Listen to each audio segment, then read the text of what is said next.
Bonjour et bienvenue sur la chaîne de l'art d'être. Je suis Émilie et voilà maintenant 5 ans que je vous accompagne à plonger au cœur de vous-même pour avancer vers la version la plus libre, la plus authentique de vous-même, celle que vous choisissez pleinement, en conscience. Et j'ai à cœur avec cette chaîne YouTube de partager avec vous des parcours de vie. Les personnes que vous rencontrerez, que vous allez voir dans ces vidéos, sont des personnes que je trouve inspirantes, des personnes qui, pour moi, peuvent vous aider à franchir le pas, à oser aller de l'avant dans ce qui vous tient à cœur. Donc, je suis très contente de partager tout ça avec vous. Je vous souhaite de pleinement en profiter et je suis bien entendu à votre disposition si vous avez des questions ou un besoin d'aide particulier sur votre propre cheminement. Bonjour Stéphania, je suis ravie de t'accueillir aujourd'hui. Comment vas-tu? Bonjour Émilie, merci de m'accueillir aujourd'hui. Bah, écoute, je suis très honorée d'être là aujourd'hui avec toi. Merci et bonjour à toutes les personnes qui nous écoutent, qui sont là aujourd'hui. Moi, je suis ravie donc de vous présenter Stéphania Villela. Avec Stéphania, on se connaît depuis bientôt une année. On a vécu ensemble un chouette parcours quand je me suis formée au coaching, dans l'école de coaching du cœur et de l'âme.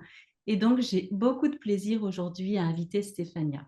Et ce dont on va parler, c'est de ton parcours de femme, Stéphania. Parce que je sais que tu as rencontré des challenges assez profonds au cours de ta vie jusqu'à aujourd'hui, bien que tu sois encore très jeune. Mais je sais aussi que ces challenges, ils t'ont beaucoup apporté. Et personnellement, je suis convaincue que chaque expérience nous fait grandir, nous apporte euh, des transformations, nous apporte des clés pour avancer sur notre chemin. Et pour moi, tu es vraiment un exemple très vivant de ça. Bah, merci à nouveau à toi de m'avoir invitée et puis d'avoir pensé à moi pour effectivement partager ce parcours de grande résilience. On va poser ce mot dès le départ. Oui, en effet, en effet. Et avant d'aller, j'ai envie de dire, dans le vif du sujet ou de parler dans plus de détails, j'aimerais que tu me dises, mais qui es-tu, Stéphania? Présente-toi, que notre audience puisse te découvrir aussi. Oui, alors grande question et c'est toujours une question que je redoute entre guillemets dans le sens que, il y a tellement de choses à dire et puis en même temps, bah, d'aller, droit au but aussi. Hem, moi j'aime bien, quand on me pose cette question dire que premièrement, bah, je suis une femme en chemin. Voilà. Je suis une femme en chemin, qui tente, au mieux, de faire ce qu'elle peut pour, cheminer dans cette incarnation qui n'est pas évidente à tous les niveaux, cette incarnation humaine. À côté de ça, ben, je suis aussi une compagne, je suis, aussi une femme, entrepreneuse. Je suis aussi, une maman, depuis 3 mois, mais on va en parler, je pense pendant l'interview de ce côté-là. Et puis, voilà, je me définis, surtout et avant tout, je vais reprendre ce terme, comme étant une femme qui chemine, sa vérité, du mieux qu'elle peut avec ce que la vie, lui offre à chaque instant. Merci pour cette douceur là, tout de suite, qui fait chaud au cœur. Dans ton cheminement, comme je l'ai un petit peu évoqué, tu es aussi enseignante. Tu m'as transmis beaucoup de choses. Est-ce que tu as envie d'en parler un petit peu également? Oui, alors pour le côté plus professionnel, alors c'est vrai que moi j'ai eu la grande chance d'être, enseignante, en Suisse pendant 8 ans.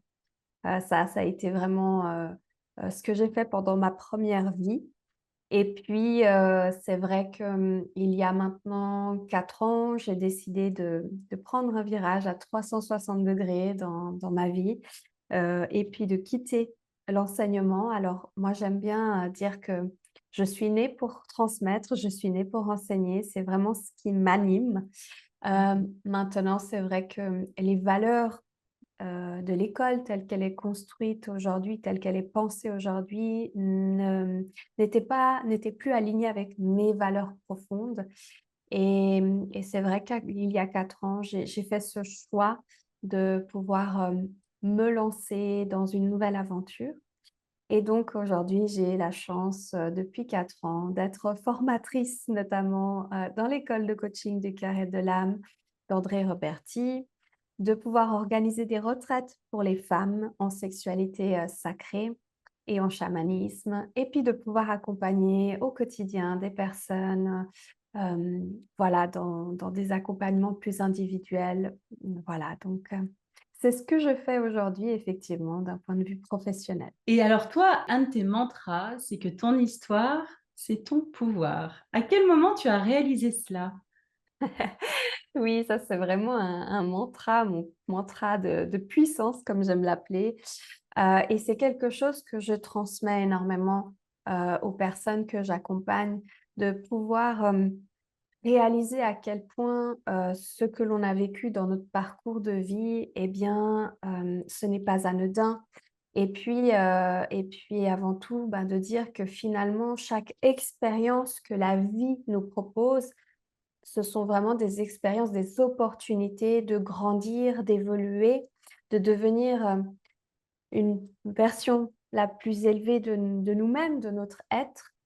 Et alors, en ce qui me concerne, moi, ça a commencé, à l'âge de 23 ans, parce qu'à l'âge de 23 ans, j'ai vécu une douloureuse, rupture amoureuse.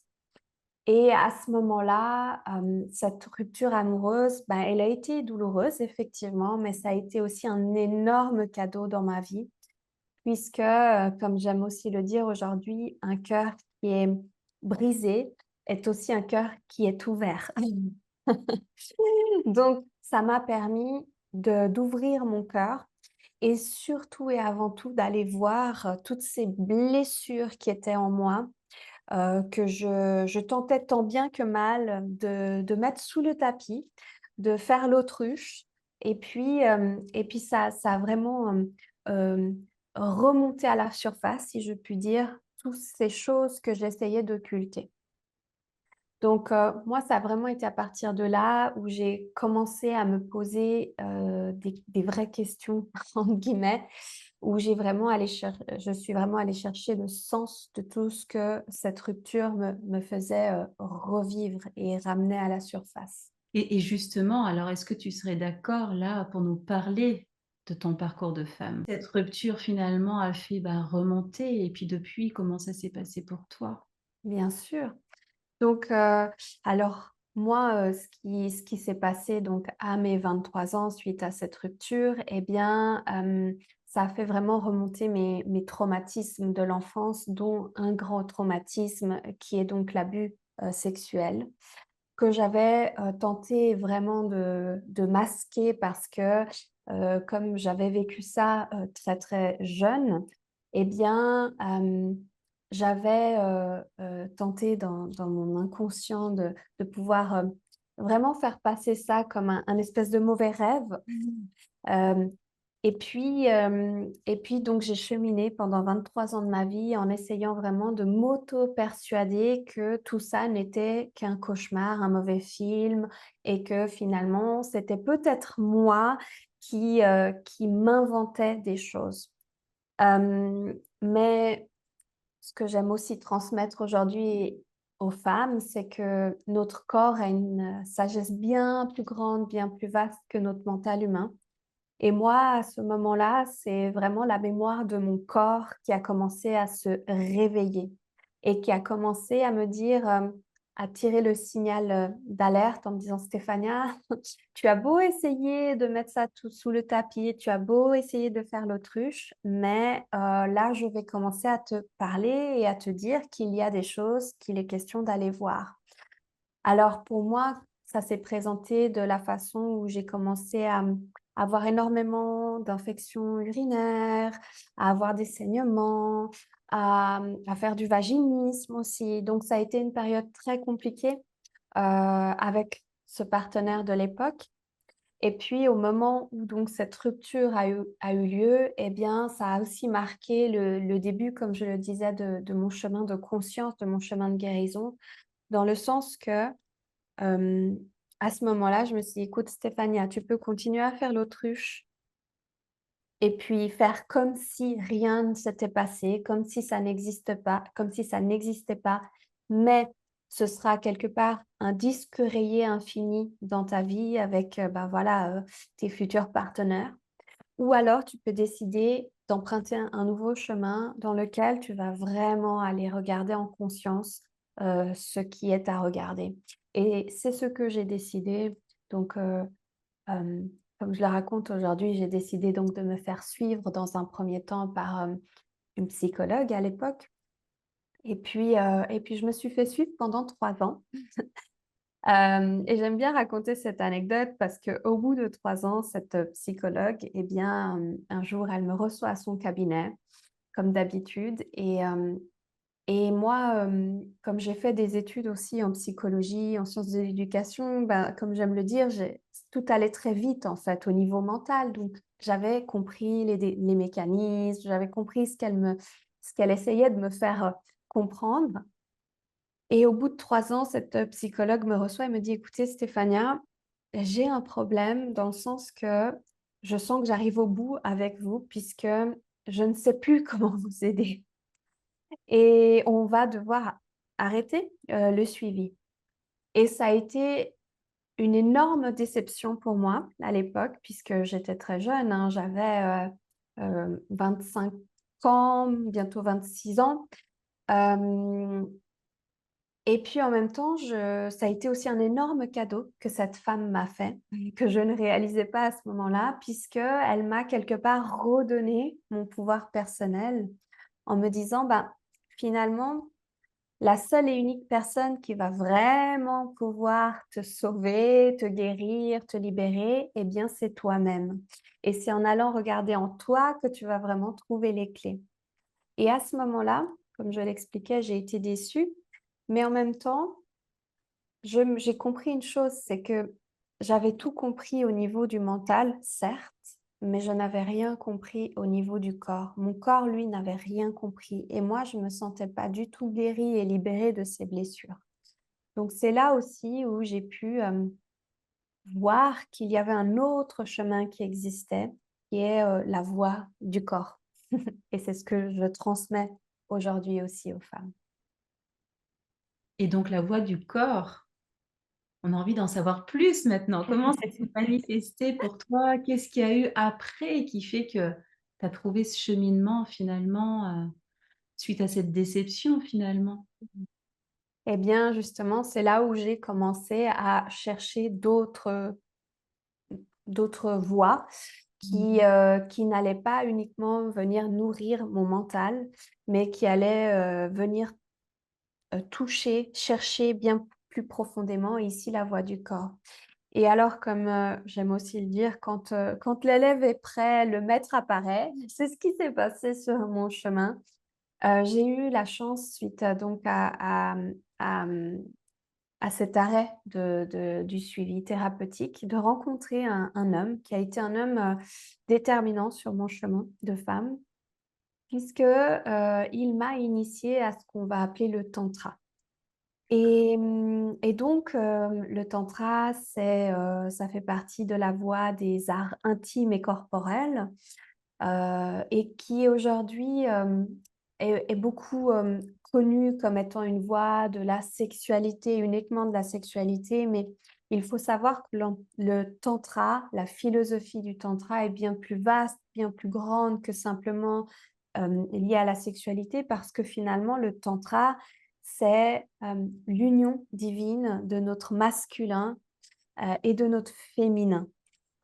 Et dans cette voie du tantra, eh bien, pour moi, ça a été une vraie guérison, une vraie libération de mes traumas puisque j'ai pu aller, faire ce qu'on appelle, en fait, le travail de l'ombre, le shadow work, où j'ai pu aller regarder en conscience toutes mes blessures, toutes les parts les plus sombres de mon être, mais qui, en même temps, lorsque l'on va vraiment les regarder en conscience, eh bien, on touche aussi à notre plus grande lumière.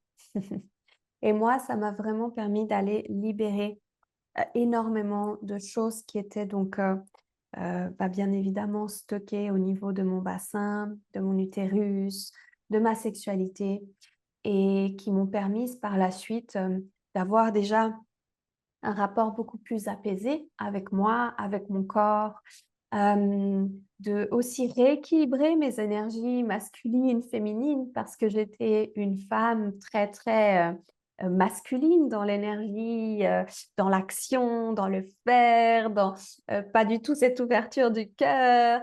Et voilà, ça m'a aussi permis d'ouvrir, de m'ouvrir à cette énergie féminine et puis, aujourd'hui de pouvoir vivre vraiment, une relation, merveilleuse avec un compagnon de vie, ce qui n'était pas évident, avant avec tous les traumas que j'avais vécus, comme je l'expliquais, d'avoir, une relation épanouissante, à tous les niveaux. Quel cheminement et puis la façon dont tu en parles, on a l'impression que ça a été facile alors qu'on se doute bien que ce n'était pas facile. J'imagine à quel point ça t'a demandé, des efforts, de la conscience sur ce que tu vivais, sur ce que tu ressentais et aujourd'hui, on sent vraiment que tu as pu prendre finalement beaucoup de t'élever, prendre beaucoup de distance par rapport à tout ce qui a pu se passer.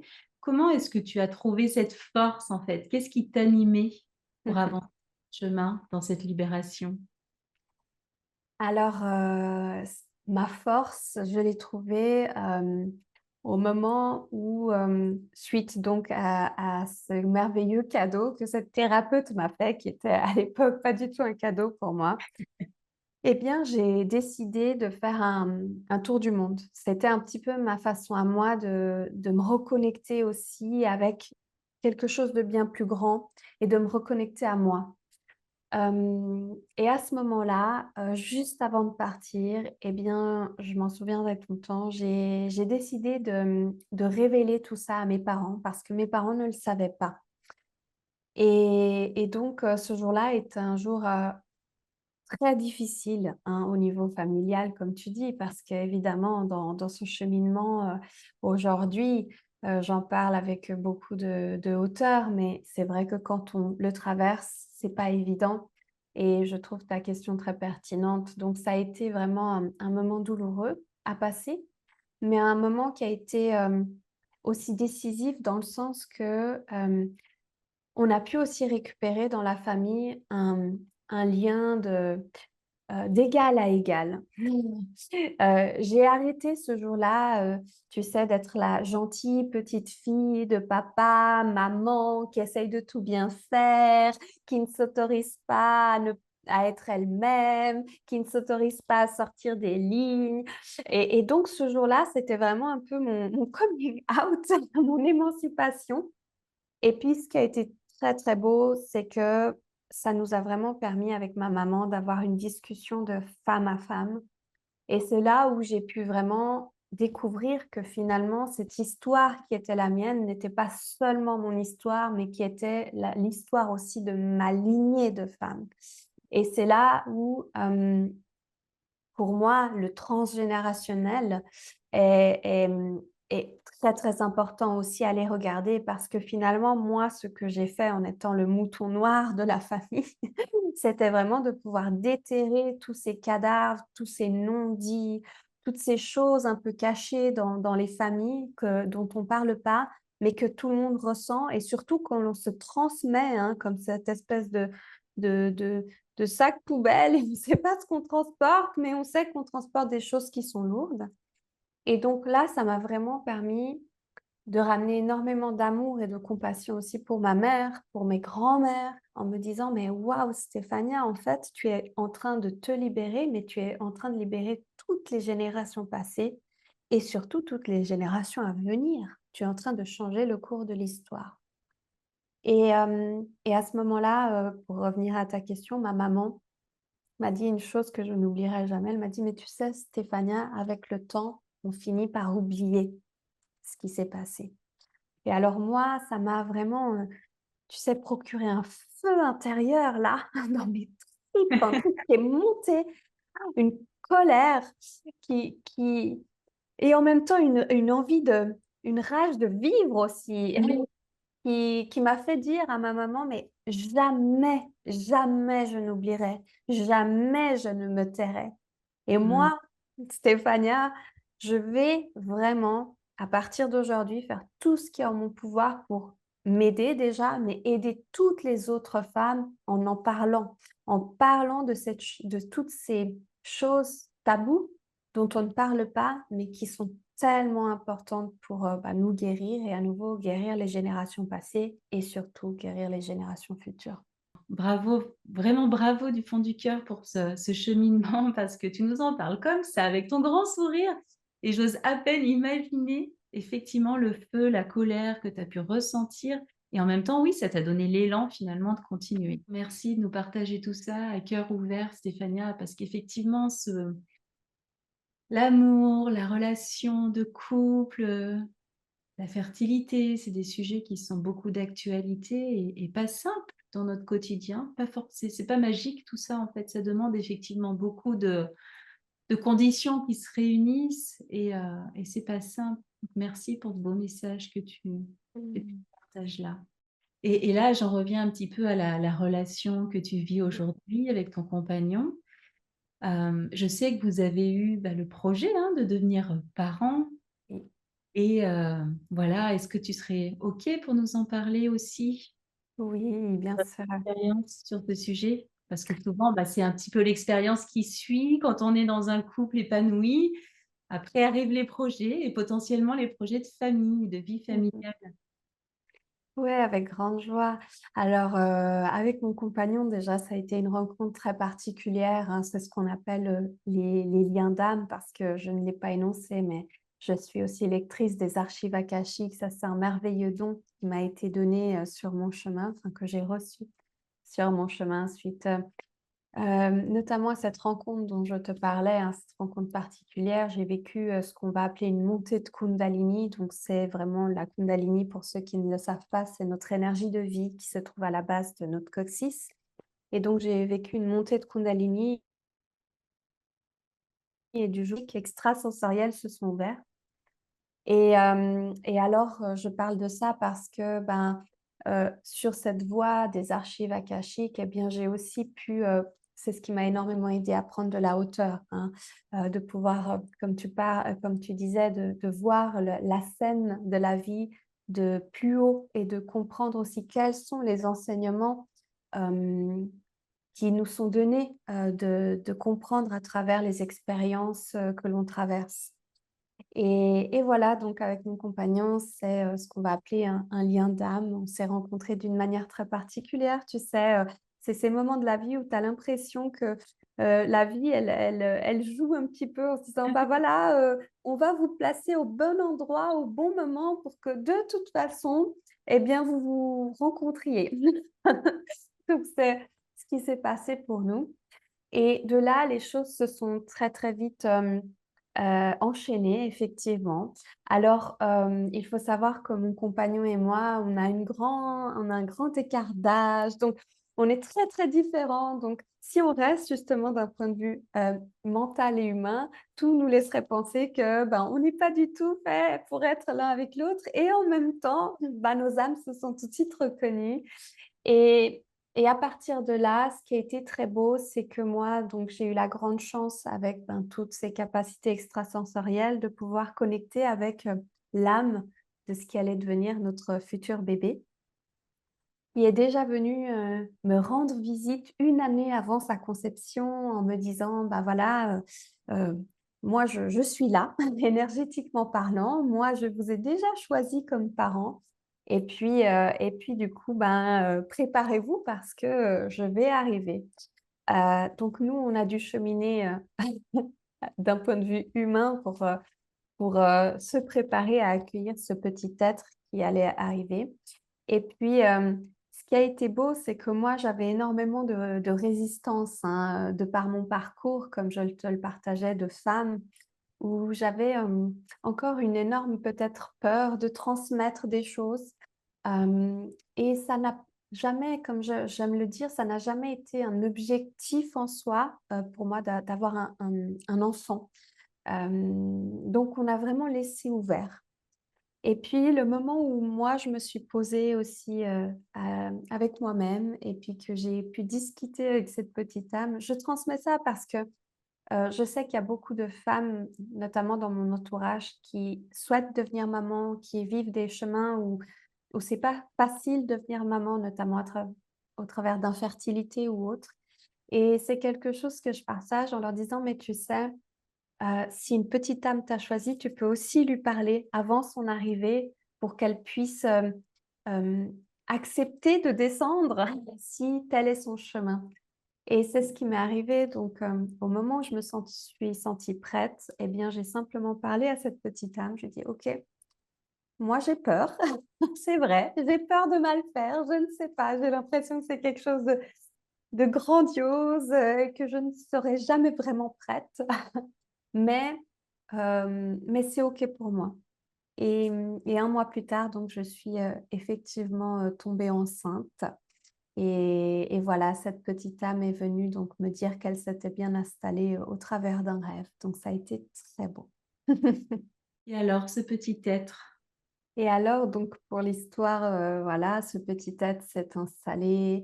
Ce qui est très, très beau, c'est que, et à nouveau, c'est quelque chose que je partage aujourd'hui avec les femmes qui sont notamment, bah, dans ces projets de conception et qui sont aussi, dans ce chemin de la grossesse. Eh bien, j'ai vraiment pu connecter avec lui, donc avec cette âme, ce qui a été très beau parce que cette petite âme a pu me révéler que c'était un garçon très, très vite. Il a pu aussi me donner son nom très, très rapidement. Hem et puis voilà, j'ai vécu les 3 premiers mois de la grossesse, vraiment de manière idyllique. C'était un vrai conte de fées entre guillemets, hein, la grossesse qu'on nous partage, comme étant, une chose merveilleuse, on se sent pleine de vie, on est ce foyer de vie pour la vie. Donc vraiment, moi, c'est ce que j'ai pu ressentir les 3 premiers mois où j'ai été vraiment dans un conte de fées. Et puis donc, à partir du 4e mois, la situation a tourné. Ce qui a été très difficile pour moi parce que du jour au lendemain, donc, j'ai commencé à saigner. Alors bon, bah, voilà, j'ai commencé à saigner, donc le 1er saignement a été, particulièrement, difficile puisque, ben, j'ai pensé que je faisais une fausse couche, tout en sachant que ce qu'on nous reçoit aujourd'hui dans l dans la société, c'est que, ben, les 3 premiers mois sont les plus, compliqués. Enfin, les 3 premiers mois, on peut vraiment avoir ces fausses couches, mais quand on passe ce cap-là, ben, normalement, tout devrait bien se passer. Alors moi, voilà, bêtement, j'ai envie de dire, ou dans mon conte de fées, ben, j'étais un petit peu, à l'abri en me disant: «Bah, voilà, tu as passé le premier trimestre, donc maintenant, bah, tu vas faire ton 2e trimestre, ton 3e trimestre et puis le bébé va arriver et voilà, tout ira bien dans le meilleur des mondes». Et ça ne s'est pas du tout passé comme ça, donc saignement. Et moi, j'ai pensé donc que je faisais une fausse couche, première alerte. Ça a été très difficile comme chemin parce que, les médecins n'arrivaient pas au départ à me dire ce qu'il se passait, et puis finalement, plus la grossesse avançait, plus on a pu aussi me dire que finalement, bah, j'avais ce qu'on appelle un décollement, un léger décollement du placenta qui provoquait donc des saignements. J'ai été donc alitée pendant 2 mois, donc le 4e mois et le 5e mois de grossesse, j'ai été complètement alitée. Ce qui m'a énormément affaiblie aussi puisque, j'avais des saignements en continu et puis, ben, mon corps tentait tant bien que mal de faire son job aussi pour tenter de cicatriser, hein, et que le placenta puisse se recoller, ce qui arrive aussi, hein. J'aimerais quand même transmettre ça, pour des femmes qui vivent peut-être des décollements du placenta. Il y en a certains qui poursuivent leur grossesse et tout va très bien et les saignements s'arrêtent et voilà. Mais ce qui n'a pas été mon cas. Donc les saignements ont continué et puis ça s'est enchaîné, des hématomes qu'on appelle des hématomes, rétroplacentaires, donc dans tout ça, ben, mon corps, bien évidemment, comme on en parlait, dans cette grande sagesse du corps qui est là, ben, mon corps a détecté que, ben, il y avait des choses qui n'allaient pas et bien évidemment, mon utérus a commencé à œuvrer pour faire sortir, expulser donc ces fameux hématomes. Et puis, au début de mon 6e mois de grossesse, donc à 22 semaines et 7 jours, et ben, j'ai ma poche des os qui a rompu. Donc, à nouveau, urgence, maternité. Et puis là, en fait, c'est mon corps qui a dit stop parce que c'était trop compliqué pour lui et que, bah voilà, la poche des os a rompu et le bébé est arrivé. Donc, malheureusement, le bébé est arrivé à 23 semaines et 3 jours, ce qui est extrêmement prématuré. On parle, voilà, heu, en Suisse, moi qui habite en Suisse, le seuil de viabilité est de 24 semaines, donc le bébé n'avait pas atteint ce seuil-là. Et hem et alors là, avec mon compagnon, on a vraiment dû se positionner sur, le fait de est-ce que, hem, on accompagne notre bébé à, faire ce passage, dans la lumière? Ou alors est-ce que, finalement, on allait choisir l'option de l'acharnement thérapeutique comme, les médecins l'ont appelé? Et avec mon compagnon, on a décidé de ne pas aller dans de l'acharnement thérapeutique parce que une de mes grandes peurs, c'était aussi de voir mon bébé, mourir, loin de moi, dans le froid, dans la peur, et j'avais aussi envie de lui offrir, juste un petit temps d'amour, et de chaleur et qu'il puisse vraiment être accompagné là-dedans. Et c'est ce qui s'est passé. On a pu vraiment vivre, cet accouchement en conscience aussi. On a pu vraiment l'accueillir, d'une manière très douce, heu voilà, on a mis, en fond sonore le Ave Maria, de manière symbolique. Donc le bébé est né sur le Ave Maria, on a pu l'accueillir, on a pu lui faire le pot à pot et puis il nous a fait, le merveilleux cadeau de respirer quand même 13 minutes. Pour l'anecdote, mon compagnon avait un tatouage d'un numéro 13 là sur l'épaule depuis de nombreuses années, comme quoi à nouveau rien n'est un hasard, hein. Et il a respiré 13 minutes et au bout des 13 minutes, eh bien, voilà, il s'est tranquillement endormi et puis il est passé dans la lumière. Donc c'est une expérience de vie, douloureuse, mais ce que j'aimerais aussi transmettre aujourd'hui comme message, Émilie, c'est que, hem ce qui m'aide beaucoup à cheminer, c'est la conscience, hein. On parlait tout à l'heure, à 23 ans, cette jeune femme qui a commencé à cheminer, elle n'avait pas cette conscience et ça a été très dur. Le chemin a été très dur, périlleux, où ça m'a, coûté d'aller voir, les profondeurs, hein. Et aujourd'hui, je dirais qu'avec cette conscience-là, eh bien, ça m'a permis d'accueillir aussi cette épreuve de vie d'une manière complètement différente, hein, et en me posant cette fameuse question, et c'est ce que j'ai fait, hein, au moment où les médecins m'ont dit: «Voilà, votre corps a dit stop, qu'est-ce qu'on fait?» Bah, de me dire: «OK Stéphania, qu'est-ce que l'amour ferait?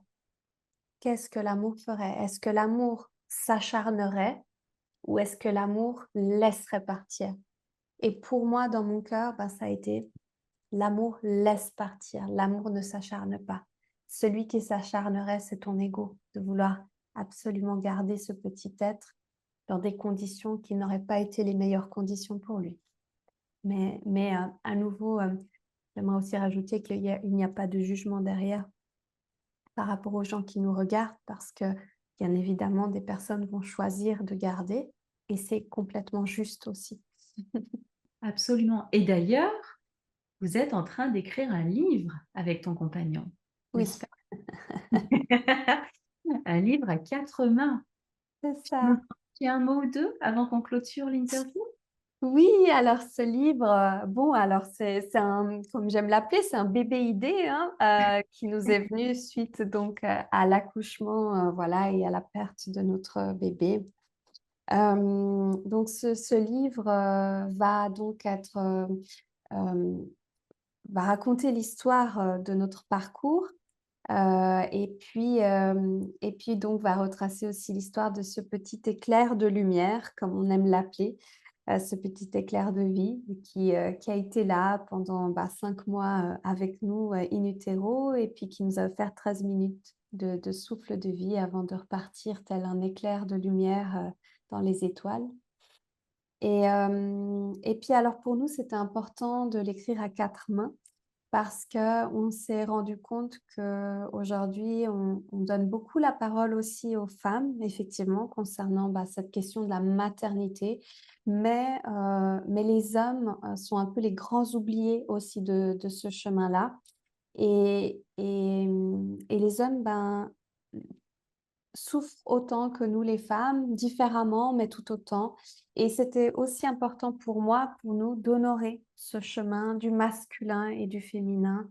Et par rapport à mon parcours de vie que je viens aussi voilà, de raconter, c'est tellement fondamental de faire le pont, de trouver l'unité entre ce masculin et ce féminin. Et ce livre est aussi, voilà, comme cette apothéose, ce pont qui va être là entre le masculin et le féminin.